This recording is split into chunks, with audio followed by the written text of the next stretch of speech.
Assalamu alaikum students. Today we'll start our next chapter, chapter number 5, that is the physical state of matter. First of all, we will study that what is matter. Matter is anything that has mass and the space. This is called as matter. Anything that has mass and the space, this is called as matter. So for example, a pen, for example, a book, for example, a chair. Okay, these are all the massive things and they have occupy the space when they placed on any floor, so that they are matter. Matter exists in three physical state, that is the gas, liquid and solid. We know that in a gas substance, in a gaseous substance, the molecule of the gases are very far apart from each other. They have the vacant spaces between them. Okay, they are far apart from each other because they have a very low, less intermolecular forces. They have very less intermolecular forces. ठीक है, और इन spaces की वजह से they can move from one place to another. इनके दरमियान spaces बहुत ज़्यादा होती हैं, इसलिए इनका कोई शेप नहीं होती है, इनका कोई वॉल्यूम नहीं होता. ये उस कंटेनर और वॉल्यूम को ऑक्यूपाई करती है जिस कंटेनर में हम उसको प्लेस करते हैं. ठीक है. The next is the liquid. In a liquid the molecules are comparatively close to each other. ठीक है, because they have strong intermolecular forces between them. Because they have strong intermolecular forces, यानी कि molecules के दरमियान जो attractive forces हैं वो इनमें थोड़ी सी कंपैरेटिवली ज़्यादा होती हैं, जिसकी वजह से एक दूसरे से क्लोज होती हैं.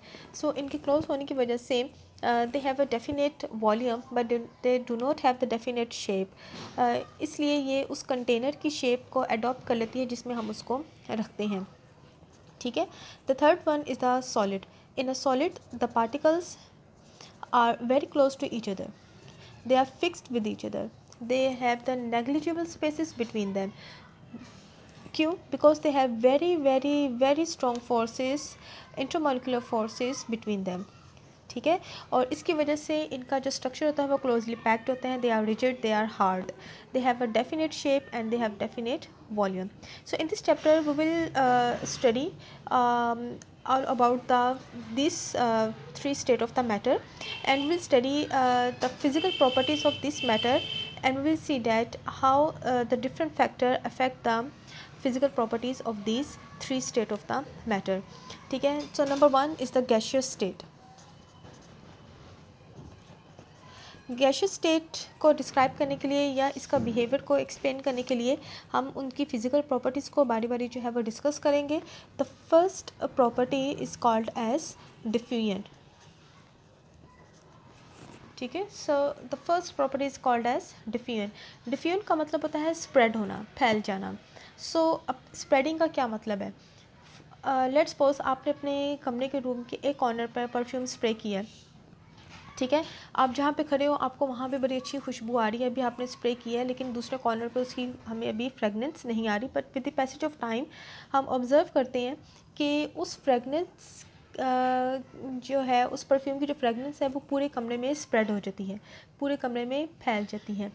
सो गैस के जो मॉलिक्यूल्स थे या वो गैशियस स्टेट में थे and they move from one place to another, वो स्प्रेड हो गए, और इस स्प्रेडिंग को हम लोग क्या बोलते हैं? डिफ्यूजन. ठीक है. डिफ्यूजन को एक्सप्लेन करने के लिए एक और एग्जांपल है. लेट्स सपोज ये आपके पास एक कंटेनर है. ठीक है. और इसमें हमने एक पार्टीशन लगाई हुई है. ठीक है. पार्टीशन के आधा हिस्से में हमने एक गैस फिलअप की हुई है और दूसरा हिस्सा जो है वो एम्प्टी है. ठीक है. अब अभी हमने पढ़ा है कि गैस के मॉलिक्यूल्स जो हैं वो मूव करते हैं. क्यों मूव करते हैं? Because they have the vacant spaces, empty spaces between them, because they have the less intermolecular forces between them. ठीक है. तो इनके इस लेस फोर्सेस होने की वजह से दे ऑलवेज मूव रैंडमली. ठीक है. अगर मैं यहाँ से ये पार्टीशन को रिमूव कर दूँ, मैं यहाँ से हटा दूँ, देन व्हाट विल हैपन? ये होगा कि भाई इस पार्टीशन के मूव करने से अब इस हिस्से में गैस की क्वांटिटी ज़्यादा थी, वो यहाँ से मूव करके बाकी हिस्से में भी आ जाएंगे, क्योंकि ये तो मूव कर रहे हैं ना, ये स्टेशनरी तो है नहीं है, तो यहाँ से मूव करके इस वाले हिस्से में भी आ जाएंगे। तो with the passage of time ये सारे गैस के मॉलिक्यूल इस पूरे कंटेनर में स्प्रेड कर देंगे। इस डायग्राम में हम लोग देख सकते हैं कि गैस मॉलिक्यूल मूव कर रहे हैं from higher concentration to the lower concentration. Higher concentration का मतलब है जहाँ पे उनकी क्वांटिटी ज़्यादा है, और लोअर कंसनट्रेशन का मतलब है जहाँ पे उनकी क्वांटिटी बिल्कुल नहीं है, ज़ीरो है। ठीक है, सो डिफ्यूजन को हम लोग डिफाइन कर सकते हैं, the spreading of the gas molecule from higher concentration to the lower concentration. Is it clear? अच्छा, अब हम ये देखते हैं कि भी इनकी जो ये मूवमेंट है, ये हमने कोई एक्सटर्नल एजेंट नहीं लगाया, ये खुद ब खुद मूव कर रही हैं। सो इनकी जो मूवमेंट होती है, this is called as the spontaneously movement. ठीक है, स्पॉन्टेनियसली का मतलब होता है खुद ब खुद। सो दे कैन मूव स्पॉन्टेनियसली, और उनकी मूवमेंट जो है that is the random motion. ठीक है, दे have the random motion. Random का मतलब होता है इसकी कोई ख़ास तरतीब नहीं होती, यानी कि गैस के मॉलिक्यूल कभी राइट मूव करते हैं, कभी लेफ़्ट, ऊपर नीचे दाएं बाएं हर जगह मूव करते हैं। So this is called as the random motion. And during the random motion के दौरान ये मॉलिक्यूल्स आपस में टकराते हैं, और डेफिनेटली जिस कंटेनर में हम उसको रखते हैं उस कंटेनर से भी कोलाइड करते हैं, टकराते हैं। ठीक है, so I can say that कि in a diffusion gas molecules move spontaneously, ठीक है, and their movement is a random and they collide with each other। collide का मतलब टकराना।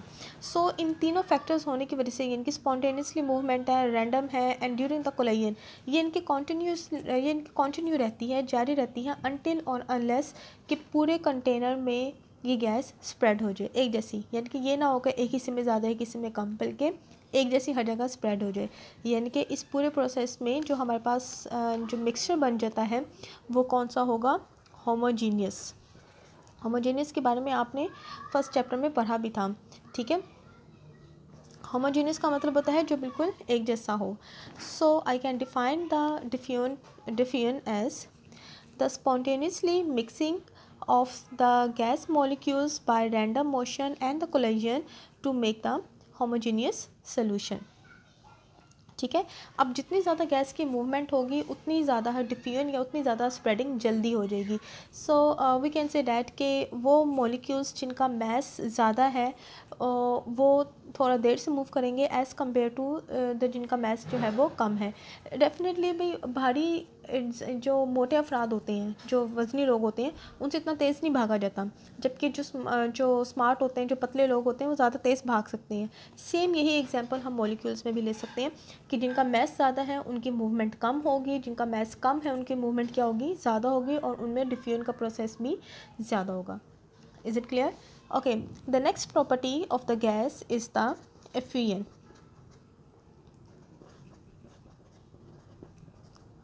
effusion और diffusion they are very closely relate to each other। ठीक है, तकरीबन एक जैसे ही है, बस इसमें फ़र्क, थोड़ा सा फ़र्क है। effusion में ये बस फ़र्क ये है कि गैस मॉलिक्यूल भी मूव करते हैं higher concentration to the lower concentration, और वो होमोजेनियस मिक्सचर बनाते हैं, लेकिन इसमें जो उसकी मूवमेंट होती है वो सब मॉलिक्यूल इकट्ठे मूव नहीं करते, बल्कि एक एक करके मॉलिक्यूल मूव करता है, और वो एक हॉल में से पास करते जाते हैं दूसरी जगह पे जाने के लिए। समझ आ गई है?